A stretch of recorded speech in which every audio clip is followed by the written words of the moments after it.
If you're a Blizzard fan, you should probably hang your head in shame because the once known golden goose of the gaming industry, that was once known as a titan, has long since fallen. Fallen in a way that you probably would never have imagined.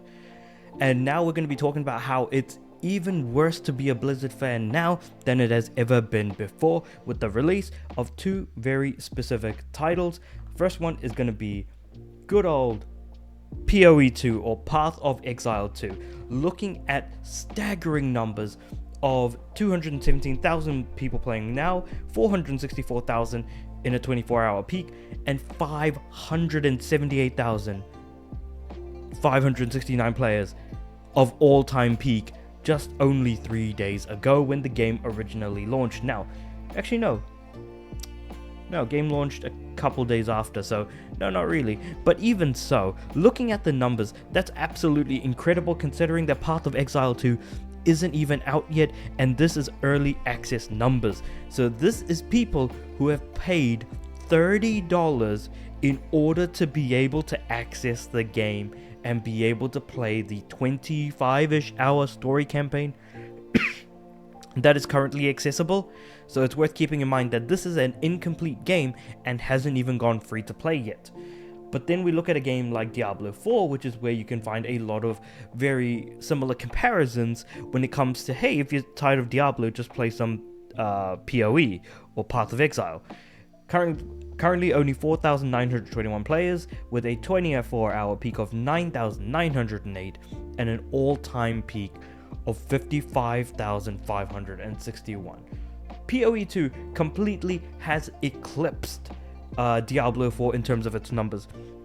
It's interesting to consider the fact that, among other things, PoE 2 did add, a dodge roll as a feature, so it feels more interactive than, say, for example, a Diablo 4.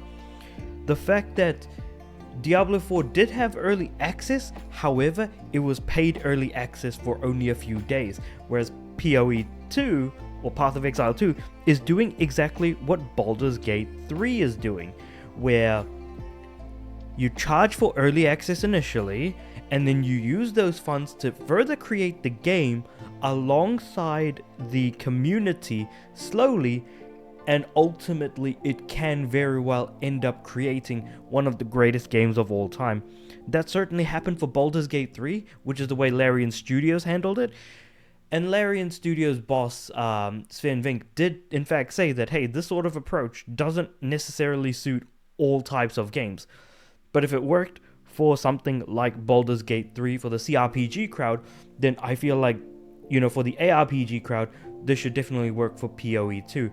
And it certainly seems to be that way. Though granted, something that you can definitely compare in terms of negatives between both Diablo 4 and PoE 2 is that the loot isn't necessarily the best among both of these games, all things considered. But that's just one example of why it's actually not particularly great to be a Blizzard fan right now. PoE 2 is eating Diablo 4's lunch. Way more people are playing it. Way more people are liking it. Hell, if you look at the numbers of what the reviews look like, Diablo 4 currently sitting at a 65.15% rating on Steam, whereas PoE 2 sitting comfortably at a 81.79. So not only are there way more people playing it, way more people willing to shell out $30 to play the game rather than paying $70 for Diablo 4. On top of that, it's way more liked and beloved. It really does suck to be Blizzard, but even better is what happened with the release of Marvel Rivals. And there's only one game that Blizzard makes that this could possibly be compared to. So first of all, let's look at the numbers. Marvel Rivals sitting comfortably at a 302,000 players currently playing right now, 449,000 at a 24-hour peak, and an all-time peak hit 3 days ago at 480,000 players. When we look at Overwatch 2, on the other hand, sitting only at a 20,000 players right now, 40,000 players, 24-hour peak, and an all-time peak of 1 year and 4 months ago, or rather 16 months ago, 75,000 players, which 480k completely eclipses the 75k. What really doesn't help matters, especially in Overwatch 2's case, and why more people might be more keen to check out Marvel Rivals, is what the former Blizzard CEO said, saying that Marvel Rivals is a ripoff of Overwatch and that Black Widow is a copy of Widowmaker, when you can only hope that that is a joke. But the fact of the matter is that Black Widow has been a character since 1960 something. I can't remember the exact number because I did look it up beforehand. 1964, yes, which is 50 years before Overwatch and Widowmaker were created, as he was community noted on a tweet that he had said. What was the exact tweet? It's got to be here somewhere. Oh yeah, here we go. Yep, so this is the tweet that Mike Ybarra said. Looks like Overwatch Marvel Rivals ships tomorrow, Ybarra says. Much like the Light of Mortrame, a clear copy of Horizon Zero Dawn out of China.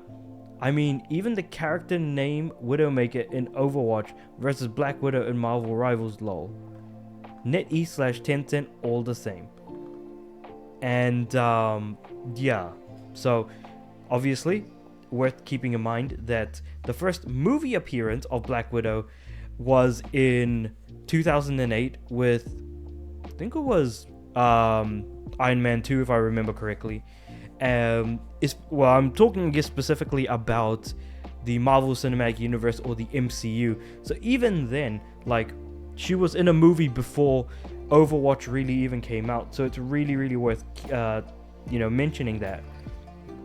But also, among other things, as with the PoE 2 and Diablo 4 example of like PoE 2 feeling more like an action game that you're playing, because again it is an ARPG, you have more sense of urgency when you're able to dodge roll.